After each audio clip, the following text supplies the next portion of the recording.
Welcome back to Naval Action and episode 55 of A Letter to the King. If you're new to A Letter to the King, it's my attempt to keep us appraised of what's going on BIFO-wise on Euro PvP1. And of course, at the moment, we're in the shadow of the Great Wipe.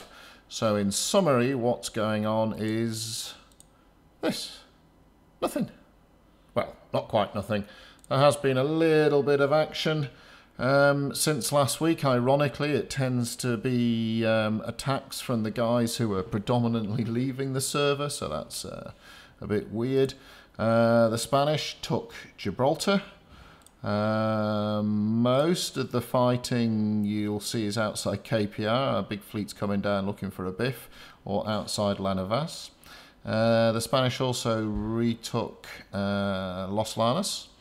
And I don't know how, but a bunch of the Dutch had a go at Caracas, which lasted about 7 seconds.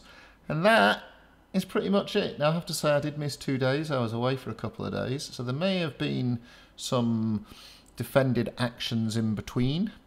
But that's about it. There was 3 or 4 port battles and server numbers are tiddly fart. So we're all in a holding pattern. And while we're in a holding pattern, I'm going to use Letter to the King, keep it a bit shorter, but keep you up to date with some of the things that are happening in this neck of the woods. So we are awaiting the Great Wipe, and here's the expected changes that we're about to see on the testbed soon. Should be this week, I think. So one of the first things is we're going to lose the notion of upgrades. And instead, as your captain earns XP, either through fighting or trading type missions, this will level your captain. And in turn, this will sort of unlock sort of perks, if you like. I know on the test bed at the moment, you can unlock things that give you speed or whatever. So it's the same effect as upgrades, just achieved differently. There's 5 slots essentially for learn skills. And 3 slots for permanent upgrades. Now you can learn some of these, like a figurehead that goes on your bow. Or you can craft some of them, such as the regional bonuses. So the regional bonuses now, so if I want strong hull bonus, I might do that in Wilmington right now. I'd have to build the ship there. I won't need to build the ship anymore.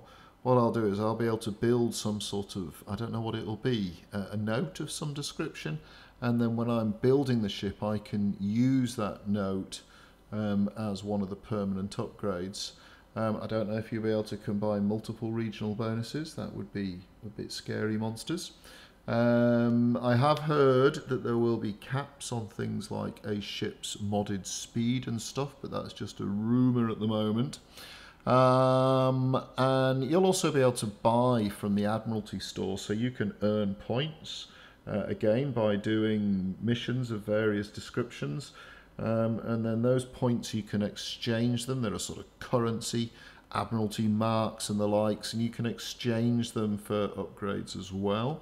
Another big change that I don't think any of us saw coming that will be coming to the testbed this week is the whole notion of repair kits is changing, and now essentially you'll have to carry materials with you, rigging materials or planking of some description materials, and there seems to be some thing in the notes, I'll put a link in the vid's description, that infers that you'll need to choose how much materials you take of each type. So perhaps if you're going for a port battle, you may choose to have more planking repairs, or if you're going on open world BIFO, you're doing a bit of piracy, or transversely you're a trader type punter, then you might choose to take more canvas or rigging type materials. Blueprints are now going to be predictable and based on your crafting XP, and let's remember that you'll be able to redeem your crafting XP. So if you make a 4th rate, you'll always get the associated drops from that 4th rate, be they 3rd rates or other 4th rates, etc. Now, I don't know when we get our crafting XP if we'll all start with no blueprints or they'll ripple them in, or we'll start with no blueprints and you have to craft each ship to pop its descendant, as it were. You'll also be able to earn marks, which you can exchange for rare blueprints at the moment on the test server. I think it's the Agamemnon non-blueprint you can get by using Admiralty marks. And then there's this notion of permits where you have to do stuff for your nation in order to earn a permit in order to build a particular ship. So this whole way that you do this is changed. There's other changes that are coming on the test bed. I'm not going to do like a group reading session and read it all out, but I'll put the link in there. So things like you'll be able to move materials on the open world and even in battle instances between you and your fleet ships. So that's interesting, especially in the piracy space. And there'll be a lot more items appearing in the Admiralty store which you can buy for marks that you get from doing missions or PvP or so on and so forth. So those are the expected changes on the testbed. Some of the rumoured changes, that global and help chat will be gone. That's because you're all rude. Because you're all so rude, I think the cost of moderating the international chat is just too hard for the devs or the mods right now, and they're talking about dropping these two. I'm against that. I think people should just behave, and if people are rude, then the community should basically put you back in your box. Of course, it does open the world to bullying, and we have seen that a little bit.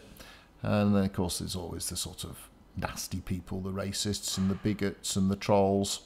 And they just enjoy shouting at the world because they're mad. Not much we can do about them. I certainly wouldn't get rid of it all for everybody myself. Live and let live, let the world sort itself out. But anyway, the rumour I am getting is that global and help will disappear. And apparently we're still looking at a wipe around the 19th or the 20th. I wouldn't be surprised if that moves back, but again, that's the word on the street that I've been getting. Now, last week, to fill in for the inaction that we've got with the lack of biffo that's going on, I instead of like I would normally do, regaling us of the great deeds of heroism and shenanigans on the various port pals, I had a bit of a thing on how to make money from delivery orders. Now, once the testbed's settled down, and that still proves to be true, I'll turn that into a standalone video. I thought this week, just to give you something to listen to, I would talk about crafting ships, and after the wipe, what should you do? How should you set yourself up in readiness to craft ships? So the most important thing is location, location, location. Choosing your place. I'll go into all of this in more detail. Where do you get your materials from? How do you know what stuff you need? Where's the best places to build your buildings, your production sites? And how best to harvest, and I call it harvest and reset, but basically move your stuff around. So let's have a look at this in more detail. So location, location. Now, don't build your primary shipyard, as it were, the place you intend to you don't need shipyards anymore as such. You used to actually have a building called a shipyard, but you still store lots and lots and lots of materials there. So, I wouldn't, for example, if we were still fighting over Castries or anywhere on Haiti, these are ports that change a lot. So you want a safe-ish port. That's why a lot of people use the untakeable capitals. But you want a port in an area where there's not much activity going. So I know, for example, quite a few Spaniards did it around here. Quite a few Brits did it around here. The cloggies always had this neck of the woods, and so on and so forth. So find a location that's less likely to get lost, otherwise you'll cry.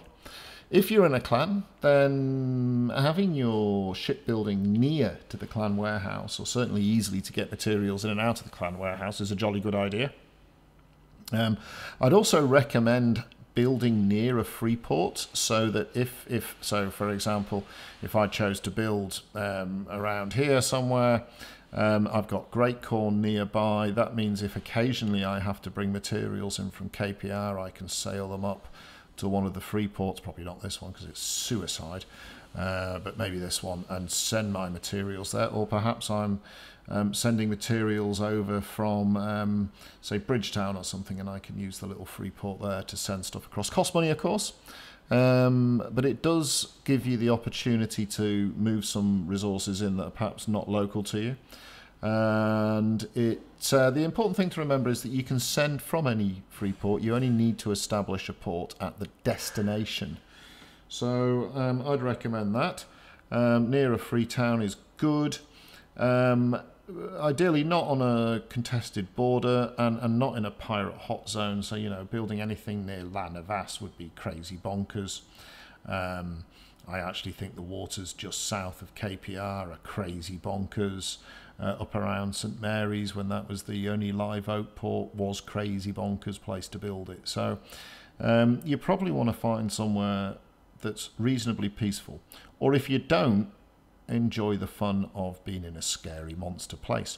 Now, typically building in areas that are more like a bay is a good idea, and I'll tell you why. So it's essentially there's a sort of bay here, and what you'll find is that if you were building in the centre, you don't have to travel that far to find things. So I'm going to use Belize as an example for me. I can get all my materials inside this bay, give or take a few exquisite ones, which I send into Bensalem, the free port. This area is quite good. Again, you don't have to travel. If you do it on a long straight stretch. So if I did it here, for example, what I might find is that half the materials I need to get are down here. And that's a pain in the bum because I have to sail for ages every time. I also can't play the wind. I'm always, if I do a journey like this, I'm always having to play the wind one way or the other. So finding little sort of cul-de-sacs is a great place to build. Again, this would be a rubbish place to build. Your materials would be all over the place. Local market access. So if you are building near a capital, then you tend to find that the store, the auction house as it were, in the capitals tends to be much better stocked. So if you do need to buy some goods, you have to be savvy to that. I personally don't like building in the capitals. I like to spread myself out and then do the long trips to take the expensive goods back to the capitals where I make lots and lots of money. And I can do that by either sailing them or teleporting them and then moving them down here. But, you know, I used to harvest redwood and silver and take it into KPR, and that funded all of my crafting. Don't be stupid. Don't set yourself up with operations to harvest stuff from here and here and here and here and here, because it's daft, and it will take you ages and ages and ages to bring anything back to the middle. So that's really location, location, location. Don't do it here because you'll get killed every time you come out by people from Lenavas, or here because you'll get killed every time by people doing the PvP event. So pick your spot well. PAP isn't actually a bad spot, even though it's overlapping the PvP zone. It's got quite good resources all around it. Now, materials. So that's a bit stupid. I've put this over the top of that. Oh well. Materials. So how to find your materials? Well, first of all, you can either just go to the build screen in game, but and again, I'll put this link in the video description. I'm a huge fan of this Naval Action Craft site, and what it does is I'm building a constitution here, and it tells me all the stuff I need. So write that down or put it on your second screen, and then for each of the things that you're going to need, these are the raw materials that make up these things here. For each of these things that you're going to need, do a couple of things, right? So first of all, have a look at the volumes of them.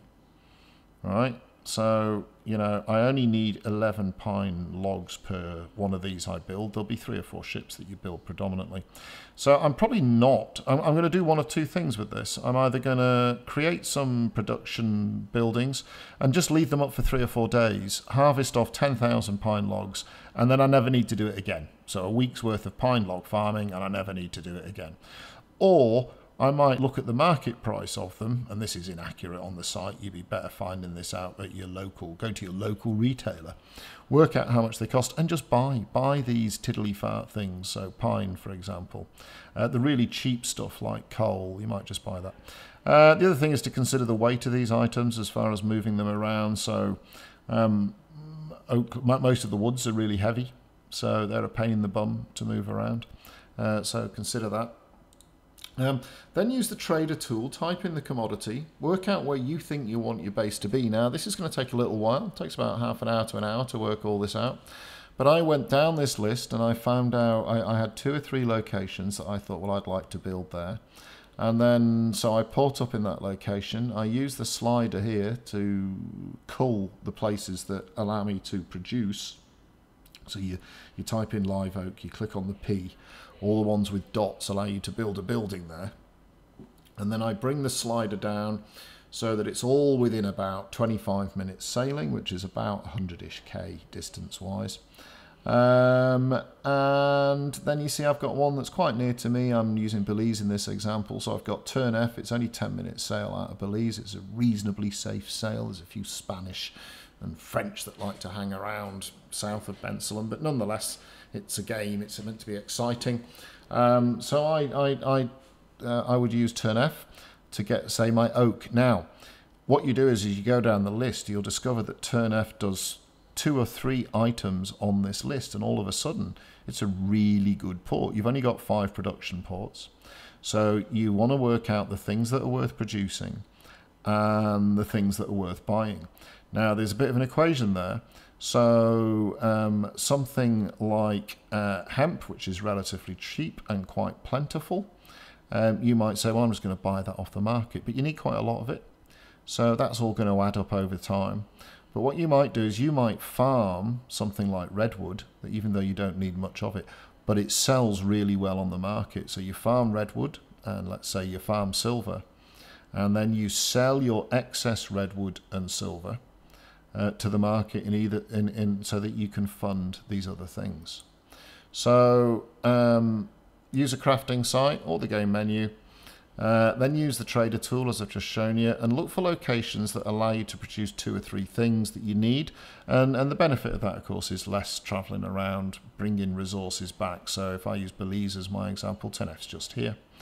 Belize is okay, it's got a few items I can use, and then there's a couple of ports down here where I can get redwood and a few of the other items from. Now the only thing is things like silver and gold are pretty rare, so you might need to have a port down here and then send it from a free port over to Bensalem, bring it down to Belize. Or you could be doing that anywhere on the map. I mean, I've just seen a lot of people like to build down here. A lot of people build around here or around here. Or even up around here. So there's lots of tricks and traps, but that's the things to think about. Now, harvest and reset, like I said, so this is, things like stone block. They're a pain in the bum to find.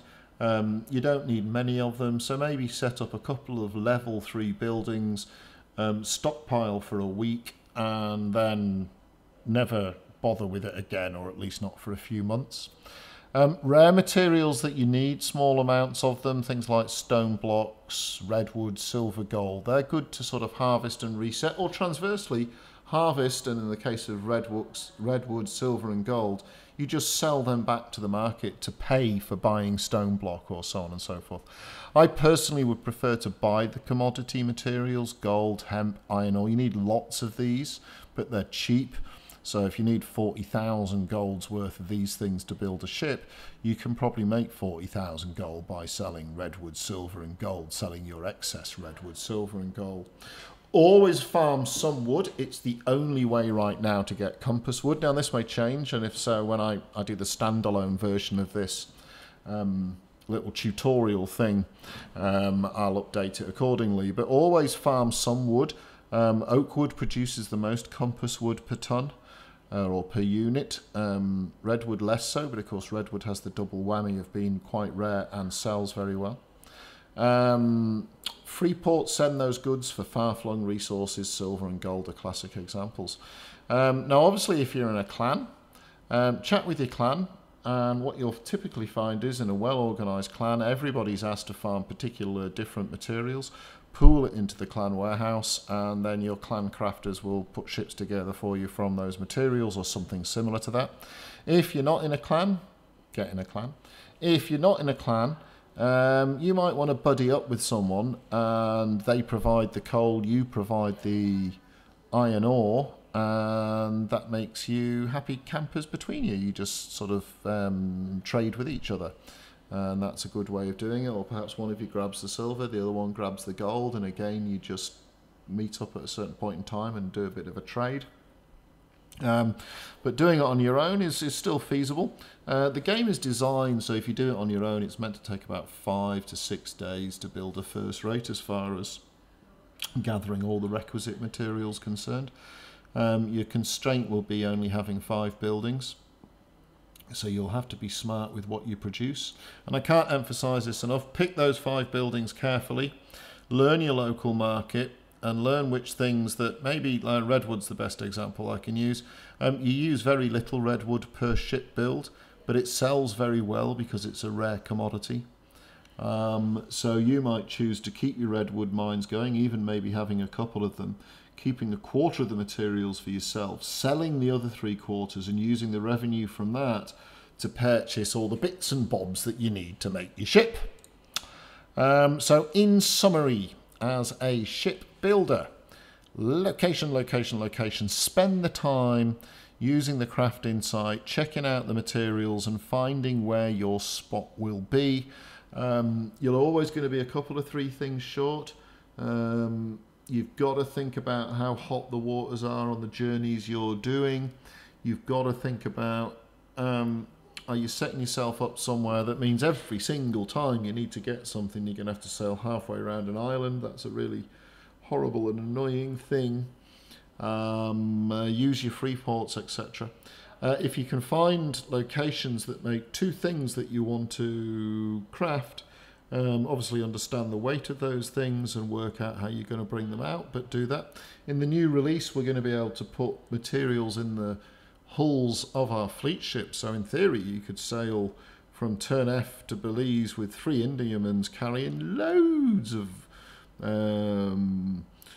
mahogany and oak or whatever it is you want to pull out of there, or equivalent ports elsewhere, live oak up here, etc, etc. And plan to harvest and reset every now and again. There'll be certain items that you really don't need to have a port and a building there forever, but you could leave it there for a week or 2 weeks, stockpile a crap load of it, move it over, never sell it, never tell anybody you've got it because they'll always want some, and just use it as your own private building stash. So that's about it. What have I been doing? Well, there's nothing going on. I did a little bit of video recently, and I advise you to get into this because it's cool as there's some citizen science going on where you can help find planets in our galaxy. So that's one of my videos up. And the other thing I'm doing at the moment is I'm playing a little bit of Ultimate General, which is one of the other Games Labs games. I'm a bit crap at it at the moment. When I'm a bit less crap at it, probably still quite crap, I'll stick a video. It's quite good fun, easy to get into, and one of these games that's got both quick jump into-ness as well as quite a bit of depth to it with how you can set your units up and learning to use the terrain and so on and so forth. Anyways, that's it for this week's Naval Action. Give us a like, give us a subscribe, and hopefully in a couple of weeks I'll see you on the ocean and I will catch you.